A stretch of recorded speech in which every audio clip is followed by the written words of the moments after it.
that mirror. Now tell me who's the fairest? Is it you? Is it you? Is it me? Is it me? Say it's us, and I'll agree, baby. Jump in the Cadillac, girl, is there somebody? Армысыздар, мен Мақұлбек Айза Ақылбек қызы, 61-ші мектеп гимназиясының информатика пәнінің мұғалімімін. Менің сабағым цифрлық кеңістік, ал жасанды интеллект оқушылардың жеке көмекшісі.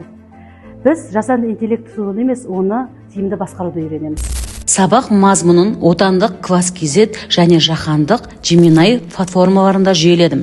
Бұл маған оқу бағдарламасын жан-жақты әрі мазмұнды етіп жинақтауға мүмкіндік берді.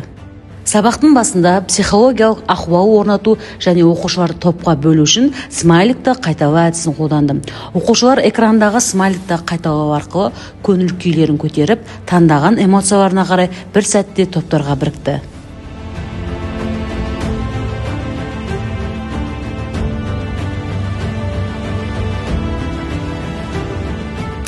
Сабақ басында оқушылардың назарын шоғырландыру мақсатында Quiz.ai платформасында өткен сабақ бойынша қысқаша тест құрастырылды.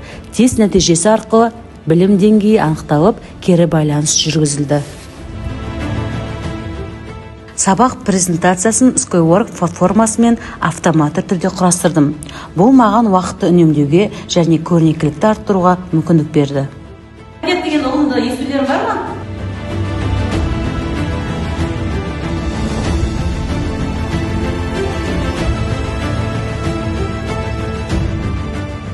Эстетикалық көрнектіліктер үшін Pinterest шаблондарын қолдандым. Заманауи дизайн сабақты мазмұнын аша түсті. Осы жаңа өткен тақырыпқа байланысты біздер жи және жоба деген тақырып біз қазір топтарға бөліндік қоя. Осы топтар мынау сендердің топтардың атаулары, я? Мына жерде қарасаңдар жазылып тұр. Өздерінің тақырыптарына байланысты атаулары тұр. Бірінші топ бұл бізде жеке деректе және құпия сөз қауіпсіздігі. Сабақтың ең қызықты бөлімі жасанды интеллектпен зерттеу. Бұл тапсырма оқушылардың цифрлық сауаттылығын жасанды интеллект құралдары арқылы дамытуға бағытталған. Мұнда оқушы жасанды интеллектіні тек ақпарат алу үшін емес, өз идеяларын жүзеге асыратын шығармашыл құрал ретінде пайдаланады. Бұл жоба үш өзекті мәселені қамтиды: киберқауіпсіздік, медиа сауаттылық және цифрлық этика. Топтық жұмыс үшін Miro AI тақтасын пайдаландым. Оқушылар осында өз жұмыстарын ілді.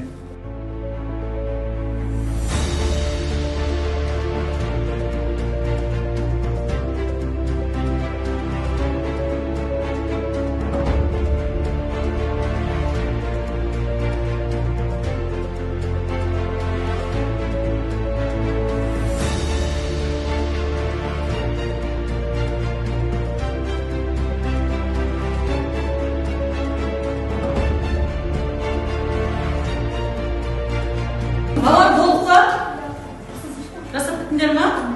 Жақсы, бізде бірінші топ шығамыз. Бірінші топ өзінің тапсырмасын қорғайын деп жатыр. Қандай тақырып сендерде? Қандай тапсырма берді сендерге? Не жасауға берді? Анимация, видео анимация. Жақсы. Бұл адамның аты жөні, мысалы, телефон нөмірі, үй мекен-жайы, және мектебінің және өз жеке суреттерін Жарайсың. Бірінші топтың тапсырмасы бойынша бұлар өз анықтамасын айтты. Енді оларға видео анимация жасау берген болатын, я? Құпия сөздің 5 ережесі, солай ма? Құпия сөз жасау ережелері. Кемінде 12 таңба болу керек. Үлкен және кіші әріптерді қолданыңыз. Сондай-ақ сандар мен таңбаларды қосыңыз. Жақсы. Енді бізде екінші топ, я? Келіңіз, шығамыз. Топ екі тобы сендерде қандай тақырып? Фейк ақпарат және интернеттегі алаяқтық, яғни фишинг, я? Бірінші тапсырма бізде анықтама болатын. Кім айтады анықтамасын? Фейк ақпарат бұл маған көмектесіп жүрші, мен анауым ауырып қалды, немесе тағы да басқа жалған ақпараттар саған келсе.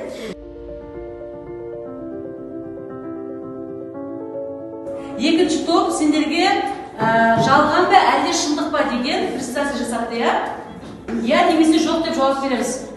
Ал бастады. Қандай хабар болғаннан кетті сендерге? Сен саған бейтаныс адамыңызды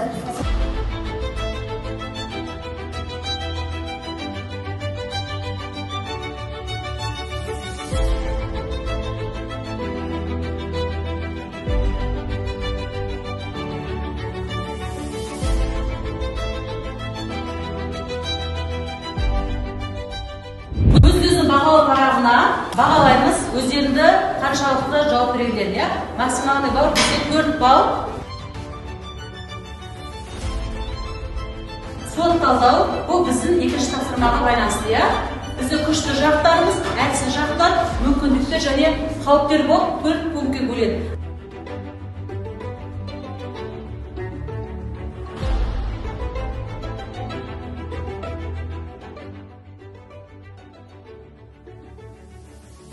Енді сендерге тапсырма, әр топқа бөлек тапсырма беріледі. Өз тақырыптарына байланысты бірінші топ метафоралық суреттер жасайды.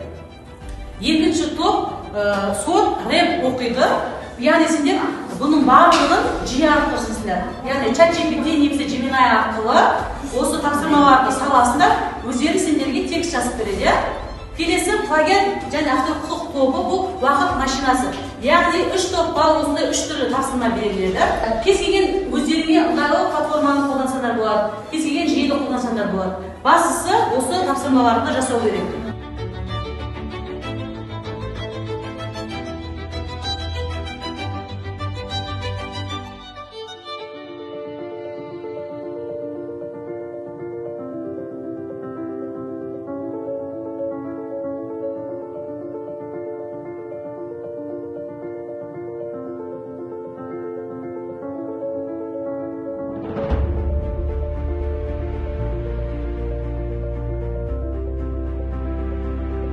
Жақсы, бірінші топ сендерге тапсырмаларында сендерге бірнеше нұсқа болыпты, Неге мына нұсқа таңдадыңдар? Сендерге анық көрінді,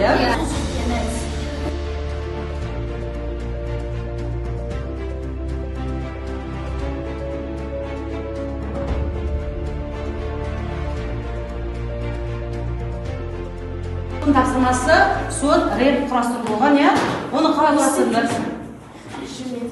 Жиге жазып құрастырдыңдар, Жақсы. Мен бит қосайын да? Йо, біз топ фейк, сақ ол фейк. Ақпарат көп, бәрі шын емес. Көзге тартынды, бірақ дұрыс емес. Тексер ойлан, бірден сенбе.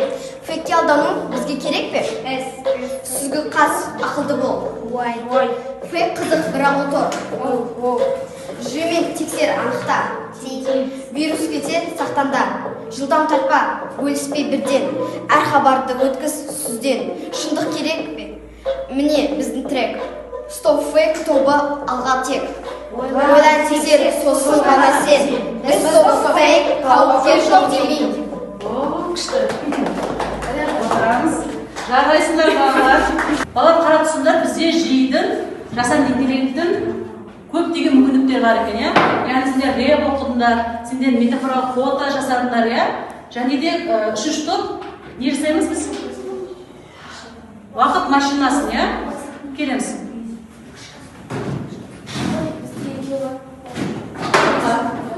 Бірнеше нұсқа бар, Келгенен кейін айтыңдар. Сендерде бірнеше нұсқа бар екен. Бірінші нұсқа болашақта автор оқу.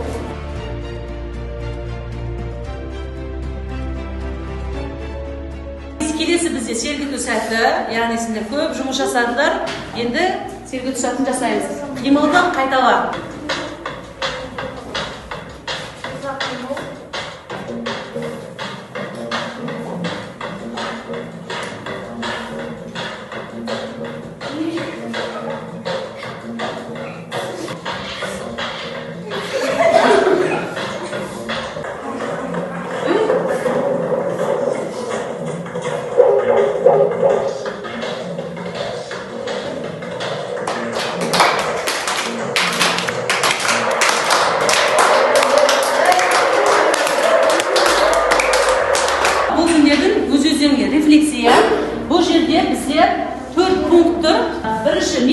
қауіпсіздік ережелерін түсіндің бе? Мына жерге сендер егер де жақсы түсінген болсаңдар, стикерді жақынырақ жабыстырасыңдар. Түсінбеген болсаңдар алысырақ, иә? Көрдіңіздер ғой шкаланы. Келесі, біз топ бірлесіп жұмыс істей алдық бар. Сол сұрақтың жауабы мына жаққа. Келесі, маған сот арқылы талдау жасау ұнады ма? Төртіншісі, өзіңді білесіз, мен өз тобыма қаншалықты пайдалы болдым. Яғни осы 4 пунктты әр оқушы келіп тез-тез белгілеп кетеді. Келісіз ба?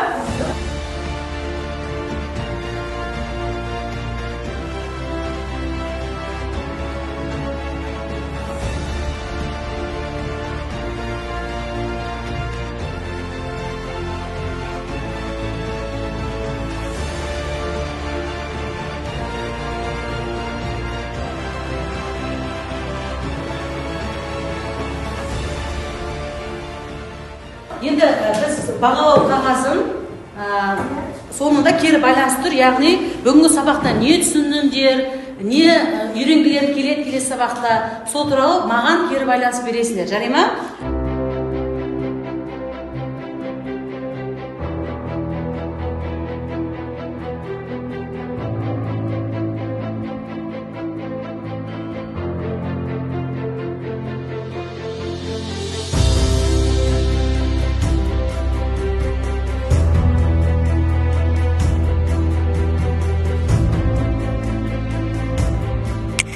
Менің мақсатым технологияға тәуелді емес, оны өз мақсатына бағындыра алатын саналы ұрпақ тәрбиелеу. Болашақты бірге қарайық.